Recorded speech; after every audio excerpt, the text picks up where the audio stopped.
Olá, eu sou Ailton de Oliveira. Eu e minha esposa Júlia somos pastores de jovens casados lá na Igreja Presbiteriana do Pichincha, sob a direção do reverendo Fábio Castro, que é o pastor da igreja. Hoje nós vamos estudar o texto que está em Jeremias capítulo 8, versos de 21 a 22. Vamos ler? Lá diz assim: Estou quebrantado pela filha do meu povo, estou de luto, o espanto se apoderou de mim. Acaso não há bálsamo em Gileade? Ou não há lá médico?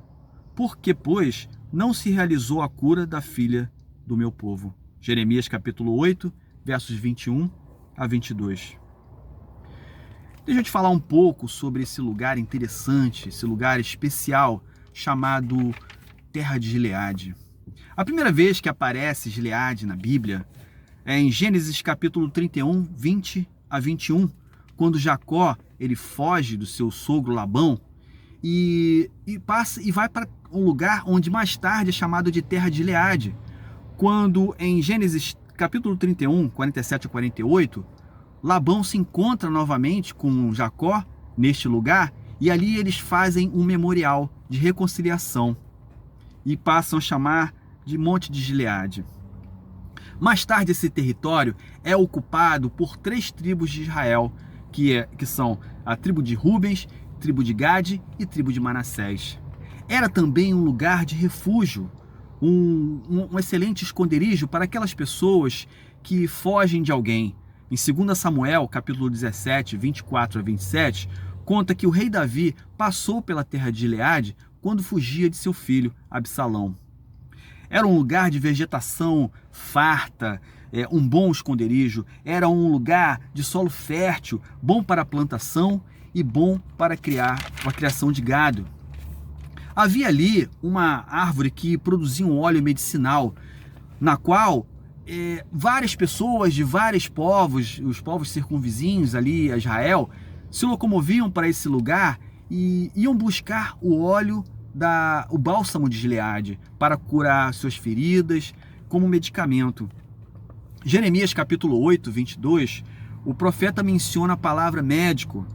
Pode-se entender então que havia nesse lugar pessoas que entendiam do óleo e orientavam quanto ao uso medicinal que ele poderia oferecer.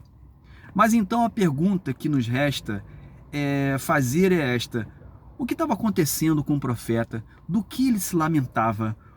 O profeta estava de luto. O profeta, ele lamentava pela filha do seu povo, se referindo ao povo do norte, aos irmãos do norte, porque Israel se dividia em 2 povos, o reino do sul e o reino do norte. No reino do sul, Jeremias estava, e o reino do norte, naquele momento, estava sendo invadido, estava sendo dominado por Nabucodonosor, rei da Babilônia, que levou cativo para a Babilônia vários irmãos, destruindo suas vidas, acabando com seus trabalhos, enfim.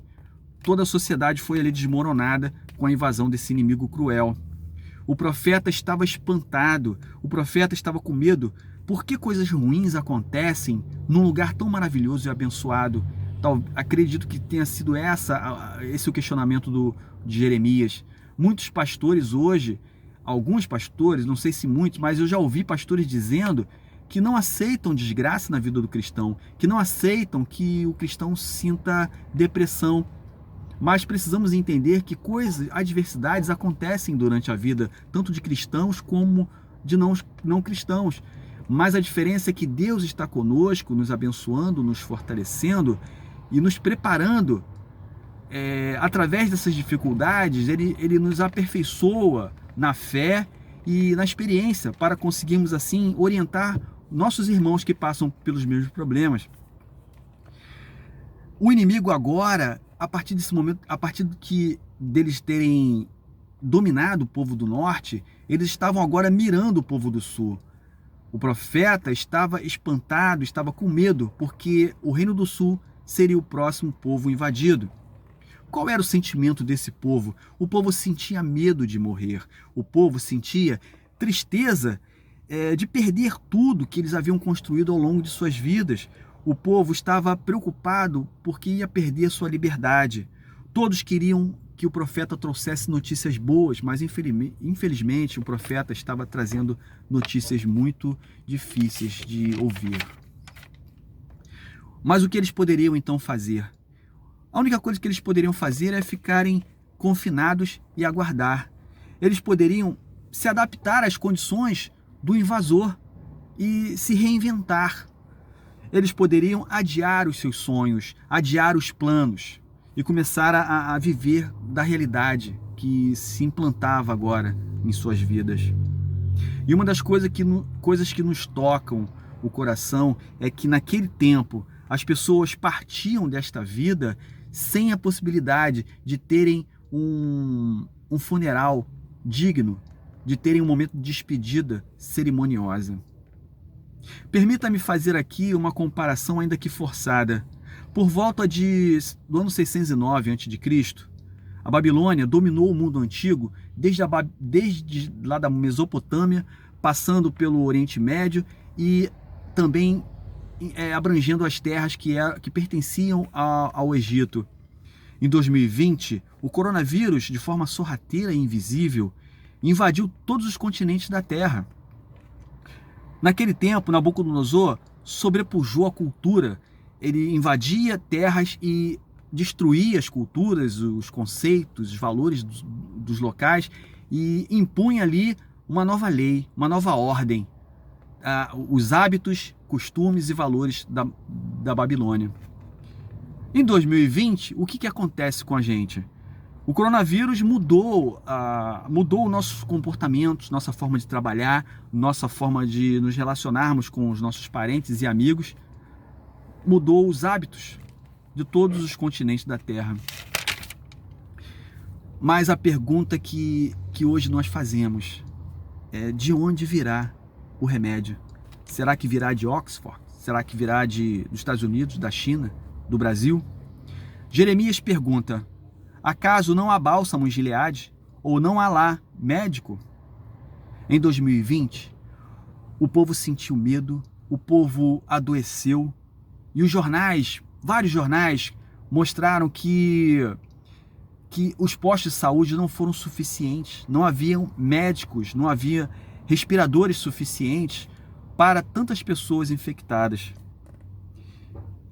E pessoas partiram desta vida sem terem a oportunidade, a possibilidade de realizarem um funeral digno, uma despedida cerimoniosa. Enquanto isso, cientistas do mundo inteiro trabalham incessantemente na busca de uma solução. Aqueles que estão confinados podem perguntar: aonde está o lugar do refúgio? Aonde está esse lugar? Se as igrejas estão fechadas, mas a igreja ela está lutando contra essa dificuldade bravamente. A igreja continua com o seu trabalho de comunhão através das redes sociais, através de telefone. De alguma forma, a igreja continua se adaptando aos novos tempos. A outra pergunta seria: aonde está a terra de fertilidade? Se o mercado está tão restrito, se os mercados estão fechados, os mercados estão lutando, os mercados estão tentando se adaptar aos meios digitais, tentando comercializar através das redes sociais. E assim a vida segue. Nós sabemos que essa história não acaba assim. Nós sabemos que após o reino da Babilônia ter dominado o mundo antigo e o povo de Israel ter sido levado cativo, essa história não acaba assim. No ano 539 a.C., a Babilônia cai diante dos persas. A Pérsia domina o mundo e faz com que os nossos irmãos retornem a Sião e voltem à vida e retomem as suas atividades comerciais, seus bens, reconstruam seus bens, reconstruam suas vidas, se reinventem.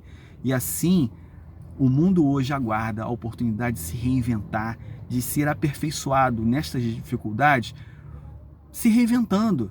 A igreja se reinventa, a sociedade se reinventa, as famílias se reinventam e a vida segue. Enquanto isso, mais uma pergunta permanece: acaso não há bálsamo em Gileade? Aonde está o bálsamo? Aonde está Gileade, a nossa Gileade? Na palavra de Deus.